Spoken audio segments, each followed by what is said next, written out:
भारत के वज़ीर ख़ारजा जय शंकर इस वक्त इसराइल में मौजूद हैं, जहां वो दूसरे क्वाड ग्रुप की तैयारियां कर रहे हैं। जी हां दोस्तों, क्वाड का नाम तो आपने सुना होगा। इस ग्रुप को दुनिया भर में बहुत डिस्कस किया जा रहा है आजकल। ये ग्रुप अमेरिका, भारत, जापान और ऑस्ट्रेलिया के दरमियान है, जिसका मकसद दिफाई तौर पर मजबूत होना है। चीन पाकिस्तान की बढ़ती हुई ताकत से खित्ते में भारत तो परेशान है ही, लेकिन दूर बैठा अमेरिका भी बहुत परेशान है। और पाकिस्तान और चीन जिस तरह इस खित्ते के ममालिक को अपने साथ जोड़ने जा रहे हैं, इसने भी भारत और अमेरिका की नींदें उड़ा दी हैं। इस वक्त भारत खित्ते में 3 ममालिक को काउंटर करना चाहता है। वो कौन है आपको बताते हैं, जिसके बाद आपको बताते हैं कि यूएई कैसे मुस्लिम दुनिया के साथ गद्दारी करने जा रहा है। अब यहाँ पर आप हमें नीचे कमेंट्स में बताएं कि यूएई जो इसराइल भारत के साथ मंसूबे बना रहा है, क्या वो ये तुर्की के लिए कर रहा है या पाकिस्तान के लिए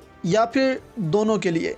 इस वक्त चीन, तुर्की, पाकिस्तान का इत्तेहाद भारत को इस खित्ते में खटकता है। इन तीनों ममालिक के इत्तेहाद से भारत खौफजदा है। बहुत अरसे से भारत इन ममालिक के खिलाफ दूसरे ममालिक के साथ इत्तेहाद बनाना चाहता था कि इन ममालिक के असर व रसूख को रोक सके और इनके सामने खड़ा हो सके, क्योंकि जिस तरह चीन भारत को लताड़ लगा रहा है आजकल, इसी से निमटने के लिए भारतीय वज़ीर ख़ारजा इसराइल पहुंच चुके हैं। दोस्तों, भारत को जब भी कोई मुश्किल वक्त आता है, भारत भागकर अपने नए आका इसराइल की तरफ ही देखता है और इससे फिर मदद की अपील करता है। अभी चीन के कहर से बचने के लिए भारत ने अपने वज़ीर ख़ारजा को इसराइल भेजा है। इस वक्त चीन और भारत के सरहद पर हालात कैसे हैं, ये सब जानते हैं। अभी हाल ही में चीन ने एक और वीडियो जारी की है, जिसमें आप देख सकते हैं कि कैसे भारतीय फौजियों को चीन ने मार मार कर ऐसा बना दिया था कि अब भारतीय फौजी देख भी नहीं सकते, क्योंकि इनकी आंखें ज़ाया हो चुकी हैं।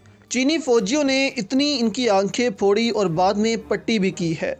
अब चीन से भी निमटने के लिए भारत इसराइल से मदद मांग रहा है कि भारत की मदद की जाए और ऐसे हथियार भारत को फराहम किए जाएं, जिससे भारत चीन का मुकाबला कर सके। अब भारतीय वज़ीर ख़ारजा इसराइल में हैं और ऐसे में 4 ममालिक की मीटिंग होने जा रही है, जिसको भारतीय सेकंड क्वाड अनदर क्वाड का नाम दे रहे हैं। भारत, इसराइल, यूएई और अमेरिका, इन 4 ममालिक की आज वर्चुअल कॉन्फ्रेंस होगी। अब इस कॉन्फ्रेंस को भारत में तो एक क्वाड की शक्ल दे दी गई है। पहले क्वाड ममालिक में अमेरिका, भारत, ऑस्ट्रेलिया और जापान शामिल हैं, और अब अमेरिका, भारत, इसराइल और यूएई, यानी 2 ममालिक भारत और अमेरिका इसमें सेम हैं। अब सेकंड क्वाड में इसराइल और यूएई को शामिल किया जा रहा है। अब देखने की बात यह है कि इसराइल, भारत और अमेरिका, ये तीनों ही एक शैतान मुल्क हैं जो दुनिया में कभी भी अमन नहीं चाहते। लेकिन यूएई को यहाँ पर इस इत्तेहाद में शामिल होने की क्या ज़रूरत थी?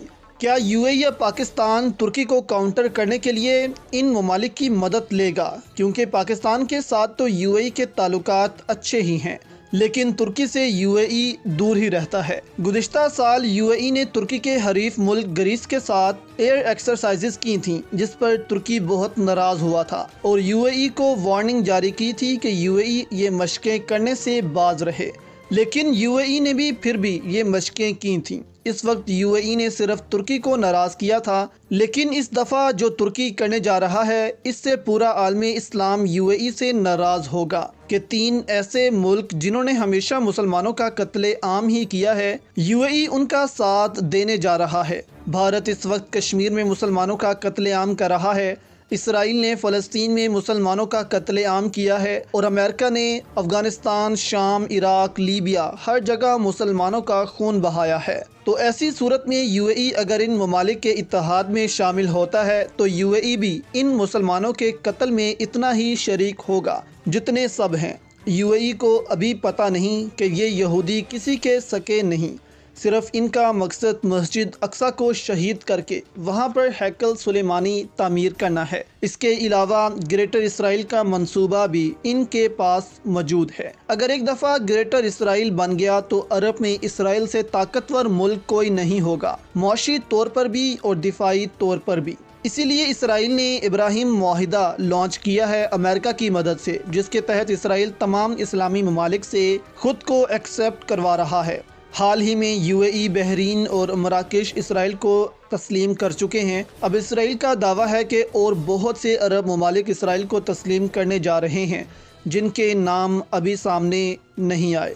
پاکستان کو بھی اسرائیل بہت لالچ دے چکا ہے کہ اس کو اگر پاکستان ایکسیپٹ کر لے تو پاکستان کو بہت سی ٹیکنالوجیز فراہم کی جائیں گی، لیکن پاکستان کا یہی موقف ہے کہ جب تک فلسطین کا مسئلہ حل نہیں ہوتا تب تک اسرائیل سے کوئی بات چیت نہیں کی جائے گی۔ جیسے عمران خان کا موقف ہے کہ جب تک بھارت کشمیر سے آرٹیکل 370 کو بحال نہیں کرتا تب تک بھارت سے بھی کوئی بات چیت نہیں کی جائے گی۔